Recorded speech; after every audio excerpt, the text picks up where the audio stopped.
ఈరోజు అసెంబ్లీలో ఉన్న పార్టీలు ఏవి? అధికార పార్టీలు, ప్రతిపక్ష పార్టీ మాదొక్కటే ఉంది. వేరే పార్టీలు ఎక్కడున్నాయి చెప్పండి? ఉన్నాయా ఎవరన్నా? మన ప్రతిపక్ష పార్టీ అనేది ఎవరికి ఇస్తారు? మాకు ఇవ్వకపోతే ఎవరికి ఇస్తారు చెప్పు? ఉన్న వాళ్ళందరూ మంత్రివర్గంలో మంత్రివర్గ సభ్యులుగా మీరే ఉండరు, మీరే గవర్నమెంట్లో ఉండరు, అంతా మీరే రూలింగ్లో ఉండరు. మీరే ప్రతిపక్ష పాత్ర ఎట్ట పోషిస్తారు స్వామి? నాకు అర్థం కావడంలా.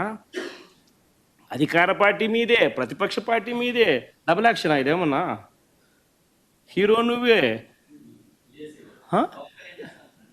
అదే నేను చెప్పే స్వామి, రెండు పాత్ర డబుల్ యాక్షన్. ఒక పక్క నువ్వే కొడతానంటే ఈ పక్క నేనే కొడతానంటే ఎట్లా కుదురుతుంది స్వామి? అది ఉండేది ఈరోజు అసెంబ్లీలో రెండు పార్టీలు ఉన్నాయి. వాళ్ళదంతా కలిపి అధికార కూటమి. ఉన్నోళ్ళంతా ఆ పక్క ఉన్నారు. ప్రతిపక్షం ఉన్నది మా పార్టీ తప్ప వేరే ఏ పార్టీ ఉంది? వేరే ఏ పార్టీ లేదు. సో వేరే ఏ పార్టీ లేనప్పుడు ప్రతిపక్షం అనేది ఎవరికి ఇవ్వాలి? ప్రతిపక్ష పార్టీగా గుర్తింపు అనేది ఎవరికి ఇవ్వాలి? ప్రతిపక్ష పార్టీగా ఉన్న వాళ్ళకి ఇవ్వాలి. సో న్యాచురలీ ఆ పార్టీకి ఎంతమంది అన్నా ఎమ్మెల్యేలు ఉండని స్వామి, వాళ్ళకు లీడర్ అనేవాడు ఉంటాడు కదా. సో ఆ లీడర్ని ఏమంటారు? ప్రతిపక్ష నాయకుడనే అంటారు కదా, వేరే పేరు ఏమన్నా అంటారా? సో ప్రతిపక్ష నాయకుడు అని చెప్పి నువ్వు ఎప్పుడైతే అంటావో అప్పుడు ఏంది, దాని అర్థం ఏంది? లీడర్ ఆఫ్ ది హౌస్కి ఎంతసేపు మైక్ ఇవ్వాలనో అంతేసేపు దాని తర్వాత స్థానంలో ప్రతిపక్ష పార్టీ నాయకుడికి ఇవ్వాలి. ఎందుకు ఇవ్వాలి? ఇవన్నీ చెప్తాడు కాబట్టి.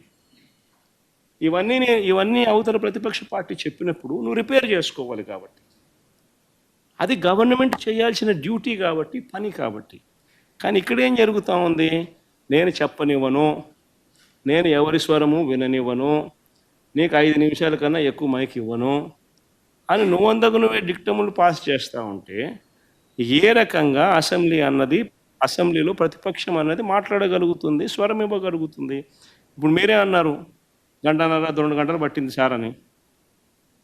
మరి 1.5-2 గంటలు పడుతుంది. మరి ఇవన్నీ నేను మాట్లాడిన మాటల్లో ఏదైనా ఒకటన్నా వేస్ట్ మాట ఏమన్నా ఉందా? బడ్జెట్కి సంబంధించిన డాక్యుమెంట్సే చూపించినాను, బడ్జెట్కి సంబంధించిన అంశాలే ప్రస్తావించినాను.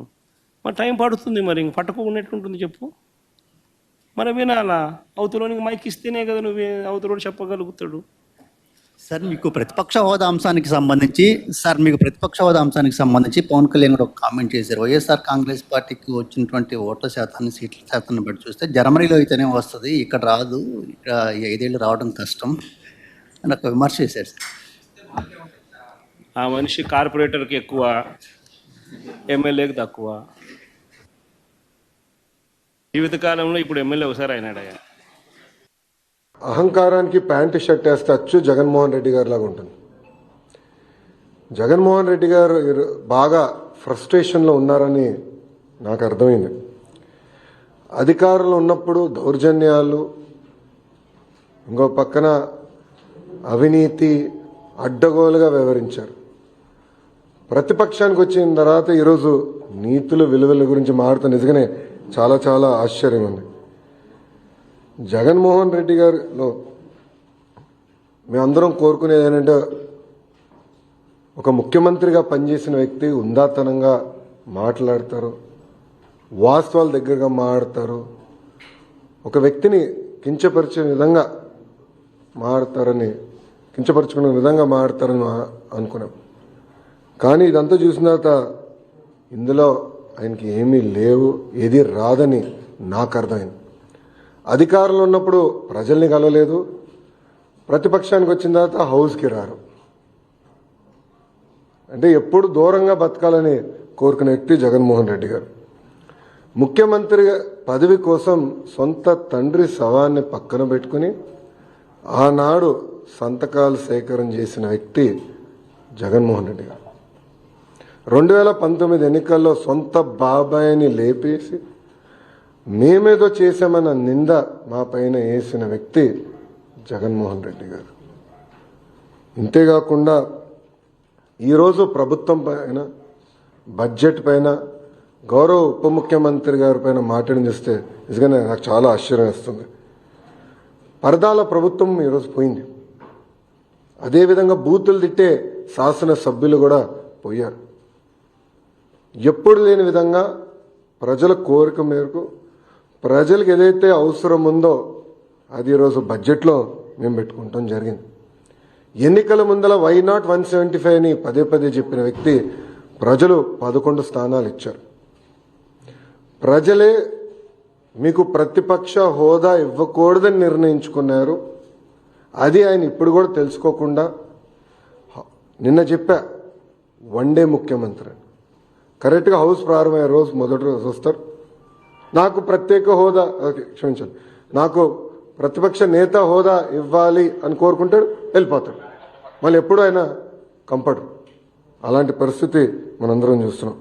ఇప్పుడు ఆయన ఆలోచించాలి, ఎందుకు 11 స్థానాలు ప్రజలు ఆయనకి ఇచ్చారు. ఆయన ఆలోచించాలి, ఎందుకు సొంత తల్లి చెల్లి కార్యకర్తలు నాయకులు ఆయన నమ్మట్లేదని. మొన్న బ్యాలెట్ ద్వారా దాదాపు 67% ఓట్లు కూటమి అభ్యర్థులు ఆల్పాటి రాజేంద్ర ప్రసాద్ గారు, ఇంకో పక్కన రాజశేఖర్ గారు ఓట్లు సాధించారు. నేను చెప్పా, ఈవీఎం అయినా బ్యాలెట్ అయినా గెలుపు కూటమి ప్రభుత్వం. అలాంటిది ఈరోజు గౌరవ ఉప ముఖ్యమంత్రి గారిని కించపరిచే విధంగా ఆయన మాట్లాడారు. ఆయన మాజీ ముఖ్యమంత్రి జగన్మోహన్ రెడ్డి గారు ఒకసారి ఆలోచించారు. మొన్న ఎన్నికల్లో ఆయనకు వచ్చిన మెజారిటీ ఎంత, గౌరవ ఉప ముఖ్యమంత్రి గారికి వచ్చిన మెజారిటీ ఎంత.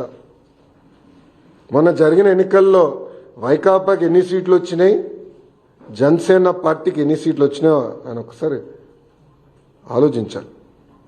అంతేగాని నోరుంది కనుక ఇప్పుడు కూడా నేను అనుకుందే రైటు, అధికారంలో ఉన్న వాళ్ళని నేను కించపరిచే విధంగా మాట్లాడతాను, ఎగతాళి చేస్తూ ఉంటాం, నిజంగానే చాలా చాలా బాధాకరం. ఈరోజు రాష్ట్రంలో మీరు చూస్తే ఎప్పుడు లేని విధంగా మన అభివృద్ధి కార్యక్రమాలు మనం ప్రారంభించుకున్నాం.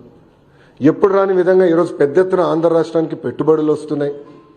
మీరు చూసారు, ఒక టీసీఎస్ కానీ, ఆర్సిలర్ మిత్తల్ కానివ్వండి, ఎన్టీపీసీ గ్రీన్ కానివ్వండి, రిలయన్స్ సిబిజీ ప్రాజెక్టులు కానివ్వండి, ఇట్లా అనేక పెట్టుబడులు ఎప్పుడు రాని విధంగా మన రాష్ట్రానికి వస్తున్నాయి. గత ప్రభుత్వం కనీసం గుంటలు కూడా పూడ్చలేదు, ఆ గుంటలు పూడ్చే కార్యక్రమం కూడా మేము తీసుకుంటున్నాం. అంతేకాకుండా ఎప్పుడు జరిగిన విధంగా సంక్షేమం కూడా మేము చేస్తున్నాం. ప్రజలందరూ ఒక విషయం గమనించాలి, 2014లో పెన్షన్ 200 రూపాయలు, చాలని పెన్షన్ని 2000 రూపాయలు మేము చేశాం. 5 సంవత్సరాలు 2000 చేశాం. గత ప్రభుత్వం 1000 రూపాయలు పెంచేదానికి 5 సంవత్సరాలు తీసుకుంటే మొదటి నెలలో మేము అదే పెన్షన్ ఇంకో 1000 రూపాయలు మేము పెంచాం. వికలాంగులకి 6000 రూపాయలు ఇస్తున్నాం. బెడ్కి పరిమితమైన వాళ్ళకి నెలకి 15,000 రూపాయలు ఈరోజు కూటమి ప్రభుత్వం అందజేస్తుంది. ఇంకో పక్కన అన్న క్యాంటీన్, గత ప్రభుత్వం అన్న క్యాంటీన్ మూసేస్తే మన ప్రభుత్వం ఏర్పడిందంటే 198 అన్న క్యాంటీన్లు తిరిగి ప్రారంభించాం. ఎవ్వరు ఊహించిన విధంగా 1 కోటి గ్యాస్ సిలిండర్లు ఈరోజు కూటమి ప్రభుత్వం ఉచితంగా అందజేసింది. ఇంకా ఇసుక కూడా మీరు చూశారు, కేవలం లోడింగ్ ఛార్జీలు, ట్రాన్స్పోర్టేషన్ ఛార్జీలు తప్ప ఇసుకను కూడా మనం ఫ్రీ చేసాం. ఇంకా మిడ్ డే మీల్లో కానివ్వండి, సంక్షేమ హాస్టల్స్లో కానివ్వండి, ఈరోజు ఫైన్ రైస్ కూడా మన ప్రభుత్వం అమలు చేయబోతుంది. ఇంకా మే నెలలో తల్లికి వందనం కార్యక్రమం కానివ్వండి, అన్నదాత సుఖీభావ కార్యక్రమం కూడా అమలు చేయబోతున్నాం. 5 సంవత్సరాలు వాళ్ళు ఒక్క డిఎస్సి వేయలేదండి. అసలు డిఎస్సి పైన మాట్లాడే అర్హత మీకు ఎవరిచ్చారండి? నిరుద్యోగులు మా పైన బాధ్యత పెట్టారు. మొన్న జరిగిన గ్రాడ్యుయేట్ ఎన్నికల ఫలితాల తర్వాత బాధ్యత మాకు పెరిగింది.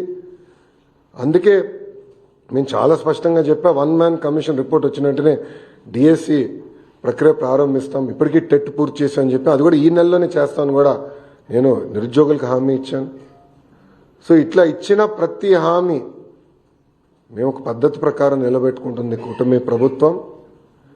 ఇప్పుడన్నా జగన్మోహన్ రెడ్డి గారు వాస్తవాలు తెలుసుకుని ఎందుకు ఆయనకు 11 సీట్లు వచ్చినాయి, కార్యకర్తల దగ్గరికి వెళ్ళి గతంలో ఆయన చేసిన తప్పులు తెలుసుకుంటే బాగుంటుందని ఈ సభాముఖం ఆయన తెలుపుకుంటూ, దయచేసి గౌరవ ఉప ముఖ్యమంత్రి గారి గురించి కానివ్వండి, గౌరవ ముఖ్యమంత్రి గారి గురించి ఆలోచించి మాట్లాడమని నేను కోరుతున్నాను.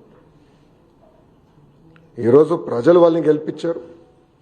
ఎవరికి రాని మెజారిటీలతో వాళ్ళు గెలిచి ఒక ముఖ్యమంత్రిగా ఉప ముఖ్యమంత్రిగా ఉన్నారు. వాళ్ళని కించపరిచే విధంగా మటుకు మాడితే మేము సహించాం. చాలా ఫర్మ్గా మేము కూడా మాడతాం. మిమ్మల్ని వదిలిపెట్టే ప్రసక్తే ఉండదు. గౌరవం అనేది ఇచ్చిపుచ్చుకోవాలి తప్ప ఏదంటే అది వాగితే మటుకు ప్రభుత్వం ఇక్కడ ఏదో కూర్చుని మేము వింటామనుకుంటే చాలా పొరపాటు పడతారని